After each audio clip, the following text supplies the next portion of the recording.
Қадірлі де құрметті Мұхамеджан Тынышпаев атындағы Шымкент айлық көлік колледжінің арулары, сіздерді келіп жеткен 8 наурыз халықаралық әйелдер мерекесімен шын жүректен құттықтаймын. Отбасыларыңызға жақсылық тілеймін, жұмыстарыңызға табыс тілеймін. Биылғы жыл президентіміз айтқандай жұмысшы мамандар жылы. Бұл жылы сіздердің біздің колледжімізді биіктетуде және өркендеуде үлкен үлес қосады деген сенімдемін. Барлықтарыңызды тағы да шын жүректен мерекелеріңізбен құттықтаймын.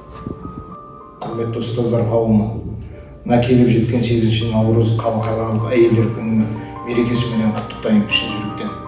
Отбасыларың аман, еңбектерің табысты, жемісті болсын. Алла тағала өмірлеріңді бақыттың базарында Алланың назарында қылсын. Тағы да мерекелерің құтты болсын. Ардақты арулар, сіздерді 8 наурыз мерекелеріңізбен шын жүректен құттықтаймын. Өмірлеріңізге бақыт, қызметтеріңізге табыс, отбасыларыңызға аманшылық тілеймін. Құрметті Шымкент көлік колледжінің қыз-келіншектер қауымы, ұстаздар қауымы, сіздерді бүгінгі келіп жеткен 8 наурыз халықаралық әйелдер күні мерекесімен құттықтаймын. Сіздердің жұмыстарыңызға, еңбектеріңізге әрқашан табыс тілеймін. Үлкен биіктерден көріне беріңіздер. әрқашанда денсаулықтарыңыз мықты болып, еліміздің өсіп өркендеуіне үлес қоса берулеріңізге тілектеспін.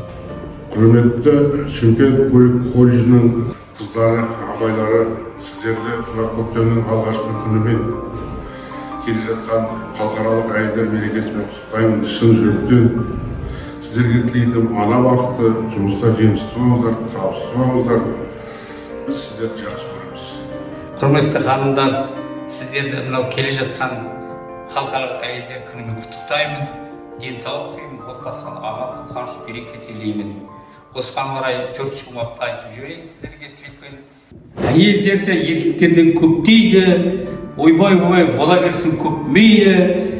Әйелдер әдемі ғой, әдемілік бізге көптің етпейді.